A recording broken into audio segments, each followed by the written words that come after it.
Hi, everyone. My name is Lydia Martinez. I am the founder and owner of L Marketing and Events and Restaurant Owners Marketing Academy. Today, I wanted to talk to you about the science of good photography as it relates to marketing specifically. So with marketing and with social media and with your website, one of the keys to really presenting yourself well is to have great photography.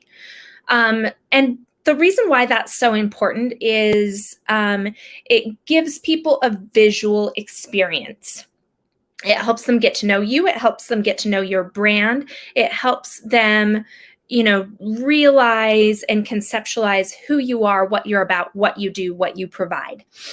And the level of photography also definitely impacts the level of photography and the quality of the photography impacts people's impressions of you and what you do. So if you have a beautiful product or an amazing service or a fantastic and skilled team, but your photography doesn't match, then guess what? The perception is that you have low quality product, that you don't actually care or have the time or investment to have your product show up correctly. And it shows that you lack a little bit of professionalism. So today, what we're going to do is we're going to talk about good photography as far as your marketing goes and why it's so important and how to kind of capture some of those good photos. One of the things that I always recommend when you're capturing photos for your marketing is that you use a good quality light of some sort. If you're doing product photography, there are some great light boxes out there. I even have one that has a little holder for my phone, so I can literally photograph from the right angle with my phone while the phone is held still instead of like shaking all over the place while I take the photo. So think about a good light box. If you're doing other types of photography, like you're photographing members of your team or something, I highly recommend a light ring. This is the one that I use, and it has some different settings. It makes things look really, really sharp. And it makes it so that people don't, look green or washed out in their photos that you're taking. That's just a small one that attaches to a camera on your phone or on your computer.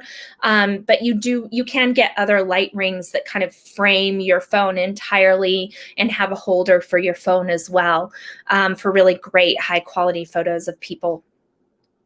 Something else that I highly recommend is that you take photos that are the proper orientation for whatever you're going to be using them for.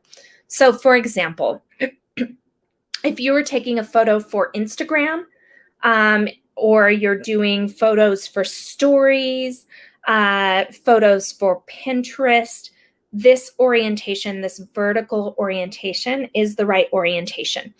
If you're taking photos for Facebook or for your website, you really do want to turn your phone on the side and get those horizontal photos. They will turn out so much better.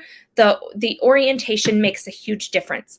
Different platforms like different orientations of photos, and that's what looks best on Facebook. It's also what works best as like header images and things like that for your website. I wanted to talk a little bit about food photography. We work with a lot of restaurant clients, and we work with a lot of e-commerce clients that have some sort of food component. One of the things that I always recommend is when you're photographing food, that you do it from an angle that's the same angle that you would look down at a plate of food on a table in front of you. So if you think about where your chin is, and then just tilting down slightly to look at a plate of food on a table in front of you. That's the same way that you should photograph. So taking your phone and just tilting it down slightly so that it's the same way that people would see that photo as if it were on a table in front of them. There's something in our brains that really, really like that level of, or that angle of photography for food. Another thing to consider is if you're doing product photography, whether it's packaged food or product, things like that, you want to be sure that you're capturing a few different angles. So for product photography, and I'm going to pull some product in here, but I'm going to kind of cover it with my hands. You want to angle it so that the label is kind of visible from the side, but that people can see all the dimensions of the product. They also get a really good sense of the size of it. So instead of photographing it from straight on, angle it just ever so slightly, like 20 degrees, and angle it so that you can still read the label on the front of the package, but also see the side of the package. It helps people visualize what that will look like. A lot of times products will look good shot from above as well, depending on what the product is. So laid flat and shot from above. If you are selling on Amazon or you're selling on Walmart.com or any of these other sites, a lot of times they have very strict requirements for your photography. It has to be sized an exact certain way. They give you dimensions, top and bottom, side to side for the space in between. They have clear rules about what needs to show on your packaging and your labeling. And so with that, and they also want it on a totally clear background. So with that, it's worth getting your photo editing skills up to speed and creating a PNG of that product, which means that it's the product floating on essentially a clear background. So that's something else that we highly, highly recommend with those photos. The other thing that we look at with food photography is we also consider contrast.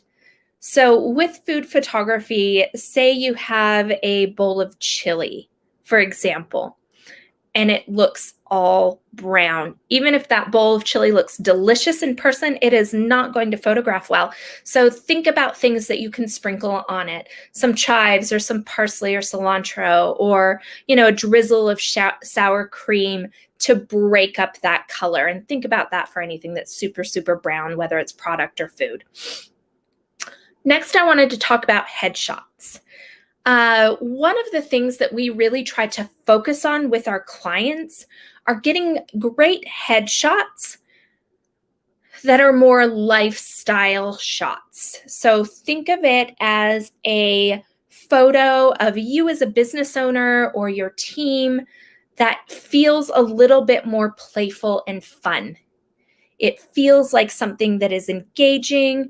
You might have props, you might have interesting things, you might have people doing stuff. It isn't just static, it's engaging. And I actually really like shots that are full body shots and not just from like shoulders up. It shows movement and it shows that you're dynamic, and that can be really, really important for a business owner. And something else that we really love doing. So that's one other thing that we want to consider and look at and try and create when we're working with our clients for their photography. If you have any photography needs, any questions, we have a really phenomenal visual and digital and graphic design team, as well as great photographers that we work with. We'd love to help you out or provide you with recommendations. Thank you again so much for listening in, and have a great day.